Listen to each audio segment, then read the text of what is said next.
Tonight on KGW News, making Portland more presentable. The city used to be one of the beautiful cities. Cleanup efforts now underway ahead of the NCAA tournament. Plus, calling deputies in Clark County won't get you the same service it did before. Why the sheriff says they have to stop responding to certain crimes. Then later, a solution to a severe pilot shortage. Divin starts to knock down barriers for people who may have dreamt of going to the airline someday. The financial help available to those learning to fly. Your news starts now. And we begin tonight with Oregon's response to a new abortion bill across the border in Idaho. Good evening and thanks for joining us. I'm David Molko. And I'm Laurel Porter. The Idaho bill passed yesterday would essentially ban nearly all abortions after 6 weeks. And now Oregon lawmakers are touting a new law here that would help fund abortions. Catherine Cook explains why. It's one of those things where you hate to be right. Christelle Allen with Pro-Choice Oregon had been paying close attention to Idaho. And this week, she and other reproductive health care advocates watched as lawmakers there approved a bill that would effectively ban abortion after 6 weeks by allowing potential family members to sue a doctor who performs one. What has happened this week in Idaho is exactly the worst case scenario that we were preparing our legislators, our champions in Oregon for. That preparation just resulted in Oregon lawmakers passing a bill to support the $15 million Oregon Reproductive Equity Fund. That money will cover costs for abortion, travel, and lodging for patients who need it, many who will be traveling to Oregon from out of state. Idaho's law would impact abortions after 6 weeks, but the Guttmacher Institute, a pro-choice research group, studied the potential impact of a 15-week ban, not just in Idaho, but other states likely to support one. It estimated a 234% increase in people traveling to Oregon for an abortion and a 385% increase for those traveling to Washington. The truth is it will also impact residents of Oregon because for our Eastern Oregonians, Boise is closer than some of the clinics that we have in the western part of the state. Kalpana Krishnamurthy is with Forward Together Action. She says Idaho's abortion ban also underlines Oregon's existing problem of healthcare deserts, communities whose residents often struggle disproportionately and have fewer resources. When a state passes an abortion ban, we know that it doesn't impact people in the same ways. We are very excited to be able to, I think, finally address some of those longstanding disparities that exist in our state. Idaho's governor is expected to sign the state's abortion bill into law. And from where Christelle Allen sits, it's not likely to stop there. I'm just feeling like this is a terrible moment for so many people across our country as they prepare to lose access. Catherine Cook, KGW News. Now to get you caught up on tonight's other headlines, Beaverton police are looking for a driver who hit and killed a woman this morning, then took off from the scene. The crash happened near Hall Boulevard and Farmington. The woman was in the crosswalk about 7 a.m. when a red SUV turned onto Farmington, hitting her. And this is a look at the vehicle of interest in the crash. The driver never stopped to check on her. If you recognize this SUV or if you have any other information, call Beaverton Police. Well, police in Northeast Portland have arrested a man they say first tried to carjack someone and then broke into a home. Let's back up. This whole thing started, though, investigators say they found the man and a female passenger passed out in a running car in a parking lot. It appeared they'd been using drugs. So that was first. Police say the man woke up, put the car in reverse, and rammed a patrol car. The driver jumped out on Northeast 33rd and then tried to carjack someone. But because the driver had a seatbelt on, the assailant couldn't pull them out of the car. There is more here. Police say the man then broke into a home nearby and hid in the attic until they arrested him. Thankfully, no one was hurt here. Wow. Well, Highway 101 on the Oregon coast is still shut down tonight. This is near Rockaway Beach. A landslide covered lanes in both directions earlier today. You see it from video here on Sky 8 showing crews working to clear the road. The latest we have from ODOT says it will stay closed overnight. Now, there is a way around this mess. Traffic is being rerouted over Miami Foley Road.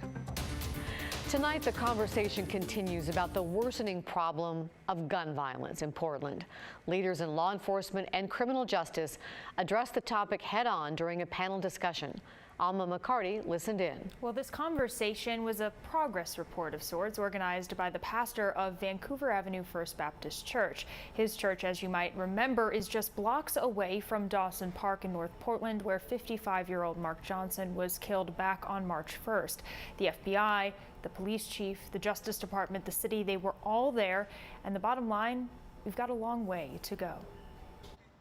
You know, maybe 25 years ago in my career, we would see a shooting scene with 4 or 5 rounds, shell casings on the ground. But now, FBI Special Agent in Charge, Kieran Ramsey, says it is not uncommon for law enforcement now to find 40, 50, 80, 100 shell casings on the ground. That is an unprecedented level of bullets flying around the street. Community engagement is up, and so is awareness. Unfortunately, Ramsey points out, so are homicides. We know if we're doing it well that just by the number of shootings going down, as a result, the number of injuries through shootings going down, as a result, the number of homicides going down.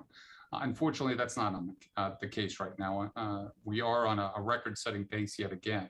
A record 90 homicides in 2021, with more than 20 so far this year. As part of this virtual panel discussion, Portland's police chief explained community trust is key, and it's hard to get witnesses, even victims of a crime, to come forward without it. You know, you try to reconcile your desires to build trust and to do community engagement, and then you realize, too, you're part of a system that has had bad outcomes for people, particularly people of color. As Mike Myers with the City of Portland reflects on what seems to be going well and what hasn't. We listen well, but we don't go out and do what the community asked us to do.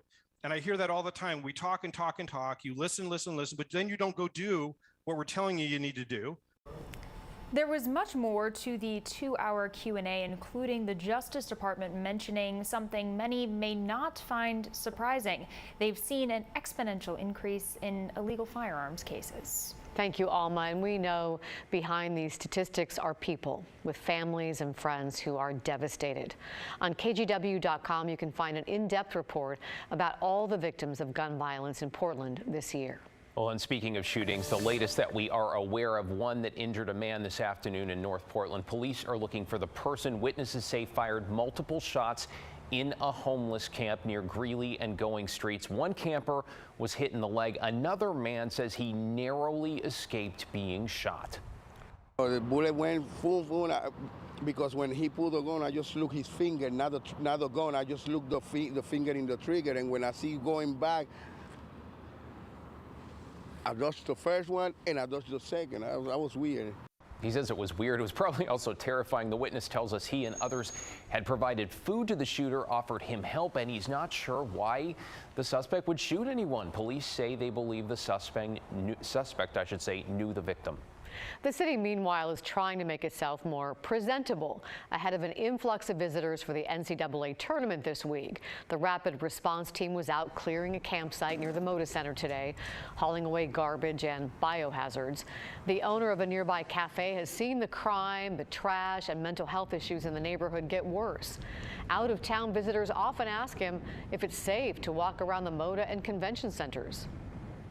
The city used to be one of the beautiful cities to be on. Well, I hoping that we get our city back together soon. While the city has shifted camp cleanup priorities to spots more visible near the Moda Center, it's just a drop in the bucket, really. Citywide, in just the past week, the city's received more than 1,000 reports of campsites needing cleanup. In that time, 17 camps were removed and 13 were cleaned. Bit of a reality check there. Okay, the countdown is officially on for another tradition, the Rose Festival, which organizers are calling the Rose City Reunion this year. It's 72 days away and already bringing in new life. Pat Doris has been covering downtown's comeback of sorts on the story for us and has this update. We got an email from Marilyn who wanted us to know that some workers are coming back downtown. She wrote, Rose Festival is removing the boards from our downtown office building this week after being boarded up since November of 2020. The boards went up after multiple incursions and burglaries after the advent of the pandemic. So we thought, let's check it out. We went down and saw. This is that building, the waterfront park with the big light up rose over the roof. The workers are back full time and the boards are coming down. and they're really hoping it'll attract more people to come visit. The festival will be back in person this year, also for the first time since before the pandemic.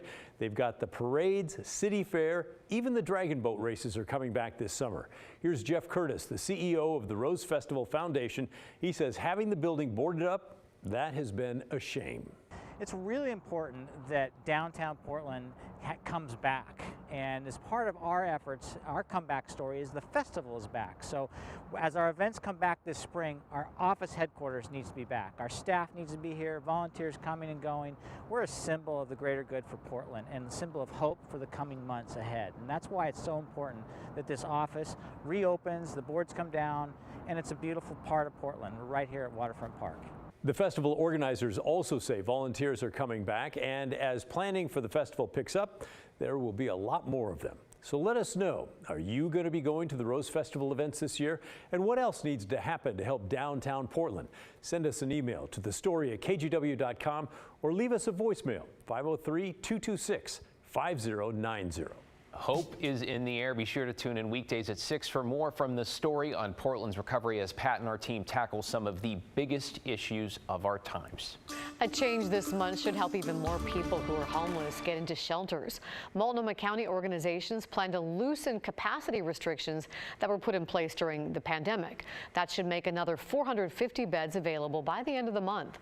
A new shelter is also opening in Southeast Portland this spring, providing another 125 beds specifically for women. The county says there are more shelter spots available now than before the pandemic. 15 new organized shelters opened in the past 2 years. Well, with the indoor mask mandate officially lifted, some folks are getting back to the gym for the first time and mask-free. So we stopped by the mask optional 24-hour fitness on Southeast McLaughlin. The manager says the change means more people overall are coming back to hit the treadmills and weights. For Oregon, a lot of people, masks absolutely made working out a challenge and kind of prevented them from having that access to their physical health. And with that being lifted, we've seen a lot of people getting back involved with fitness and getting back started on their journey.